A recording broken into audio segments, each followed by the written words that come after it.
Jadi waktu Once minta tolong saya untuk dampingin dia kasusnya, saya bilang, lu nggak butuh lawyer, Cek, masalahnya gampang kok, ya kan? Tapi setelah kita diskusi lama, saya pikir oke deh saya dampingin, karena gini, yang penting ini sebenarnya kalau masalah hukumnya nggak ada, ini sebenarnya sensasi aja dibikin nih, ya. Cuma ini udah, menurut saya memang perlu untuk karena ini sifatnya sudah disinformasi, ya, sengaja pengaburan, bukan hanya misinformasi nih, udah disinformasi, seolah-olah Once bersalah, seolah-olah Once merasa lebih besar pada dewa, gitu ya, sehingga kemudian fokuskan gitu. Serangannya bukan cuma jadi masalah hukum, jadi masalah personal juga kan, kelihatannya jadi begitu, gitu kan. Apakah IO nanti juga akan jadi gentar, akan jadi males gitu kan, itu kan juga bahaya gitu buat Once. Kalau masalah hukumnya sederhana sekali, ya, ini masalah pemahaman dari orang yang tidak paham. Undang-undang Cipta itu memang memberikan hak kepada pencipta, ya, izin, itu benar, pasal 9.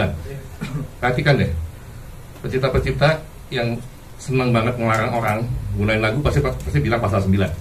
Pasal 9 itu memang pasal untuk izin. Jadi ada 9 hak pencipta. Kalau Anda pencipta, Anda punya hak untuk menerjemahkan karyanya gitu kan. Kalau buku, ya, mengadaptasi, kalau musik, mengaransemen, itu hak ekonomi Anda sendiri. Anda boleh sendiri. Jadi kalau saya punya lagu, ngasih ke saya gitu, coba gua bikin musikal, ya, boleh berapa? 200 juta, itu mesti bayar.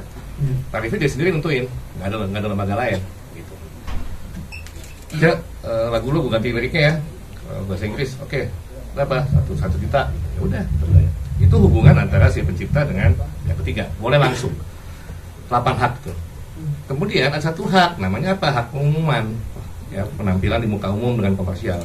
Nah, penampilan ini si pencipta lagu nggak bisa langsung, ya, dapat hasilnya. Dia harus tergabung di LMK, lembaga manajemen.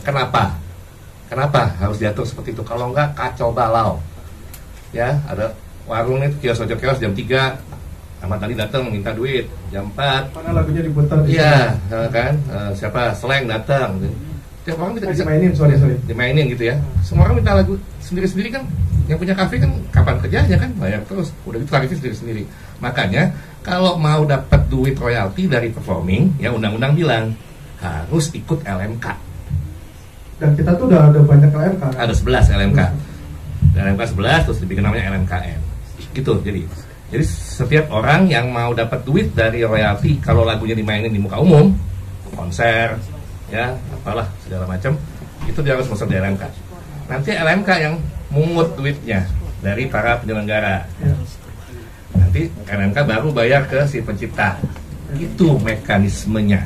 Ya, satu. Nah, itu kan cuma soal royalti, pasti nanya gitu dong orang teman-teman. Izin gimana? Enggak termasuk izinnya.